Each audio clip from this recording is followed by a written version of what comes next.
آج ہم تذکرہ کریں گے ان نمازوں کے سلسلے میں کہ جس کا کرنا اور جسے پڑھنا بہت آسان ہے، لیکن اللہ تبارک و تعالیٰ نے اس کے اوپر لاکھ نہیں بلکہ کروڑوں نیکیاں اللہ تبارک و تعالیٰ نے رکھی ہیں۔ اسی لیے ان نمازوں کے بارے میں تذکرہ کریں گے، کتنے رکعت ہیں، کب پڑھنی ہے اور اس کی کیا فضیلت ہے۔ سب سے پہلے یاد رکھیں کہ روز محشر قیامت کے دن جب فرض نماز میں کمی ہوگی، اللہ تعالیٰ فرشتے سے پوچھیں گے کہ دیکھو ان کے فرض نماز میں کمی ہے، ان کی کوئی نفلی نماز ہے؟ تو فرشتے کہیں گے کہ جی ہاں، ان کی نفلی نمازیں ہیں۔ کون نمازیں؟ یہی نمازیں ہیں، تہجد ہے، اشراق ہے، چاشت ہے، اوابین ہے، صلاۃ التسبیح وغیرہ، یا اور کوئی نفلی نماز۔ تو اللہ تعالیٰ فرمائیں گے ان کے فرض نماز کی جگہ پر ان کی نفلی نماز کو رکھ کر کے اس کا بیڑا پار کر دو۔ سبحان اللہ۔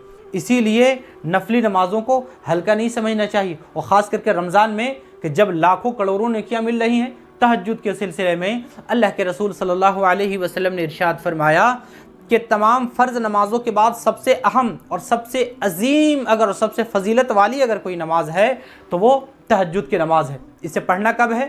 اللہ کے رسول صلی اللہ علیہ وسلم کے بارے میں امی عائشہ رضی اللہ عنہا فرماتی ہیں، حضور صلی اللہ علیہ وسلم رات کے شروع حصے میں سوتے، اس کے بعد پھر آخر حصے میں بیدار ہوتے، اٹھتے، وضو کرتے اور پھر تہجد کی نماز پڑھا کرتے تھے۔ سب سے بہتر تو یہ ہے کہ تہجد کی نماز ہم آخر رات میں پڑھیں، آخر رات میں، اور یہی بہتر ہے۔ اور اس کے لیے سونا ضروری نہیں، لیکن سونا مسنون ہے، مستحب ہے۔ سو کر اٹھنے کے بعد انسان چست رہتا ہے اور حشاش بشاش رہتا ہے، اسی لیے ایک نیند لے لے اور آخر حصے میں پڑھے۔ کتنی رکعتیں پڑھنی ہے بھائی؟ تہجد کے کم از کم 2 رکعت ہیں، کم از کم 2 رکعت۔ زیادہ سے زیادہ کی 2 روایتیں ہیں۔ سب سے اہم روایت ہے 8 رکعت کی، یعنی 8 رکعت انسان پڑھ سکتا ہے تہجد کی۔ اور ایک اور روایت ہے جس میں کہا گیا کہ اللہ کے رسول صلی اللہ علیہ وسلم نے تہجد کی 12 رکعتیں پڑھی ہیں۔ کتنی رکعتیں؟ 12 رکعت پڑھی ہیں۔ تو اگر آپ سے ہو سکے تو کم از کم 2 یا 4 یا 6 یا 8 پڑھ لیں، اور اگر زیادہ موقع ملے تو 12 پڑھ لیں۔ انشاءاللہ اللہ تبارک و تعالی بڑا ثواب عطا فرمائے گا۔ اب دوسری نماز ہے اشراق۔ اس سے پہلے ایک بات بتلاتے چلیں، آج کل سحری کا وقت ہے، سحری میں 5 منٹ پہلے آپ بیدار ہو جائیں، 10 منٹ پہلے بیدار ہو جائیں، 20 منٹ پہلے بیدار ہو جائیں آپ، اور سحری کرنے کے بعد یا سحری کرنے سے پہلے وضو کریں، اور وضو کرنے کے بعد آپ 2 رکعت یا 4 رکعت یا 6 رکعت یا 8 رکعت جتنا آپ سے ہو سکے پڑھ لیجئے۔ کم از کم وہ فضیلت تو حاصل ہو جائے گی۔ یاد رکھیں بڑی فضیلت ہے۔ دوسرے نمبر پر ہے اشراق۔ اللہ کے رسول صلی اللہ علیہ وسلم نے ارشاد فرمایا، اور خود اللہ کے رسول صلی اللہ علیہ وسلم کا یہ معمول تھا کہ حضور صلی اللہ علیہ وسلم نے فرمایا کہ جو بندہ، جو شخص فجر کی نماز جماعت کے ساتھ پڑھے اور اسی جگہ پر فجر کی نماز کے بعد بیٹھے رہے اور اللہ تعالیٰ کی عبادت میں مشغول رہے، قرآن مجید پڑھ رہا ہو، قرآن مجید لینے کے لیے اگر اٹھ رہا ہو تو وہ بھی عبادت میں شامل ہے، تسبیح لینے کے لیے اٹھ رہا ہو، یعنی سامنے میں تسبیح ٹنگی ہوئی ہے یا قرآن مجید طاقوں پر رکھا ہوا ہے، اس کو لینے کے لیے اگر بندہ اٹھا ہے وہ بھی عبادت میں شمار ہوگا۔ تو وہ بندہ آیا اور اپنی جگہ پر بیٹھ کر ذکر و اذکار کر رہا ہے یا قرآن مجید پڑھ رہا ہے یا دینی حلقہ لگا کر اس جگہ پر کوئی اللہ اور اللہ کے رسول صلی اللہ علیہ وسلم کی باتیں کر رہا ہے، قرآن مجید سیکھ رہا ہے یا حدیثیں سیکھ رہا ہے یا سن رہا ہے، تو یاد رکھیں یہ سب اسی میں شامل ہے، عبادت میں شامل ہے۔ اب اللہ کے رسول نے فرمایا پھر وہ بندہ مسلسل اس جگہ پر بیٹھے رہے یہاں تک کہ سورج طلوع ہو جائے، اور سورج طلوع ہو کر تھوڑا بلند ہو جائے، جس کا تخمینہ لگایا ہے فقہاء کرام نے کہ کم از کم 20 منٹ، کم از کم 20 منٹ تک بیٹھا رہے، یعنی سورج کے نکلنے کے 20 منٹ کے بعد 2 رکعت، کم از کم اس کی رکعت جو ہیں وہ 2 رکعت ہیں، کم از کم 2 رکعت اور زیادہ سے زیادہ 4 رکعت۔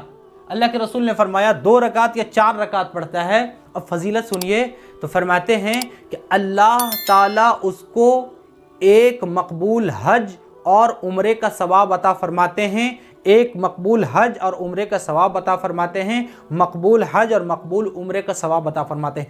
3 بار اللہ کے رسول صلی اللہ علیہ وسلم نے ارشاد فرمایا۔ ہمارے پیارے رسول صلی اللہ علیہ وسلم کے ایک بول ہی کافی تھی، لیکن اللہ کے رسول صلی اللہ علیہ وسلم نے 3 بار فرما کر اس کو اور تاکید فرما دیا کہ بھائی جو پڑھے گا اس طرح سے جیسے کہ پیارے رسول صلی اللہ علیہ وسلم نے فرمایا ہے، اللہ تعالیٰ اس کو مقبول حج اور عمرہ کا ثواب عطا فرمائیں گے۔ اگر ہمیں یہ عشق ہے کہ عمرے اور آپ کے حج کا ثواب ملے تو ہم یہ ضرور کریں اور کرنا چاہیے۔ کیا وقت لگتا ہے؟ آپ فجر کی نماز پڑھ لیں، عام دنوں میں ابھی تو تھوڑا وقت لگ جاتا ہے، لیکن اس میں بھی اگر حج اور عمرہ کا ثواب حاصل کرنے کے لیے اگر ہم بیٹھ جائیں تقریباً پون گھنٹے یا 1 گھنٹے لگتے ہیں، یا آدھا گھنٹہ کا آپ وقت لگتا ہے، اگر لگا لے کوئی انسان تو حج اور عمرہ کا ثواب حاصل کر سکتا ہے۔ اب چلتے ہیں تیسری نماز چاشت کی طرف۔ یہ بھی مکمل ہو گیا، یہ بھی مکمل ہو گیا چاشت۔ یہ چاشت کو عربی میں کہتے ہیں صلاۃ الضحیٰ۔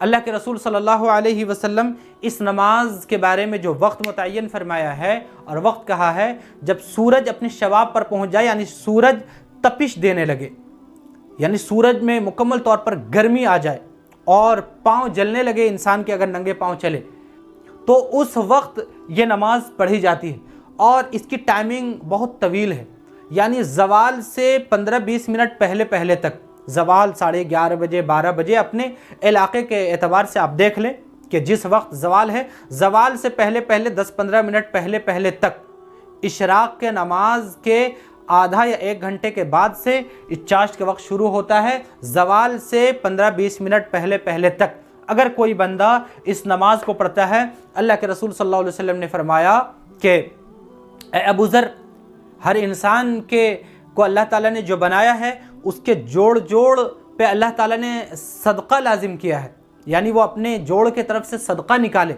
اے اللہ کے رسول، ہم لوگ اپنے جوڑ کے حساب سے صدقہ کیسے دے سکتے ہیں؟ کئی جوڑ ہیں انسان کے جسم میں۔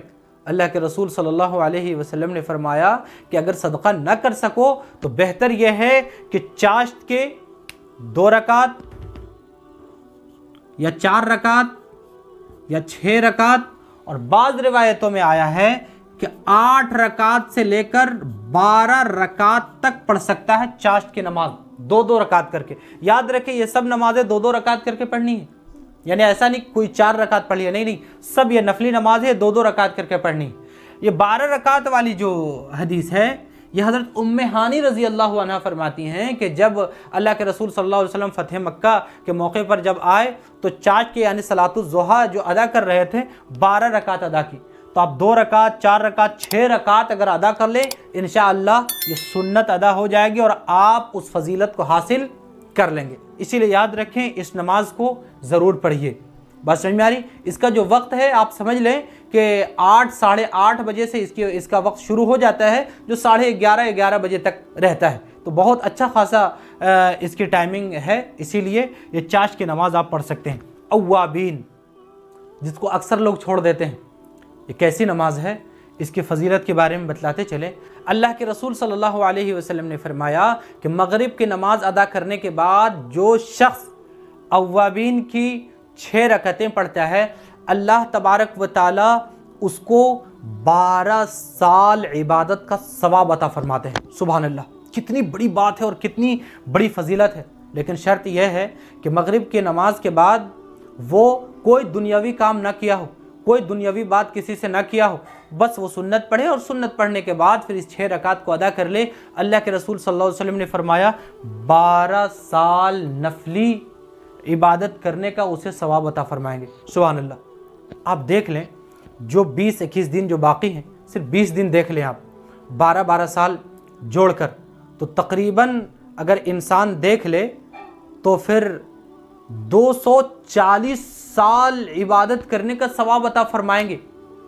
12 سال، دھیان دیجئے، 12 سال عبادت کرنے کا ثواب، 12 سال عبادت کا ثواب اسے ملے، اللہ تعالیٰ دیں گے، 12 سال عبادت کا ثواب عطا فرمائیں گے۔ اسی لیے اس کو جو پڑھنے کا طریقہ ہے، اب دھیان دیجئے یہاں پر 2 رکعت یا 4 رکعت اور زیادہ سے زیادہ 6 رکعت۔ بعض روایتوں میں آیا ہے کہ وہ اگر ادا کرنا چاہتا ہے تو 20 رکعت تک اس کے بارے میں تذکرہ ملتا ہے، لیکن وہ روایت کچھ ضعیف ہے، لیکن 6 رکعت تک اس کا تذکرہ ملتا ہے۔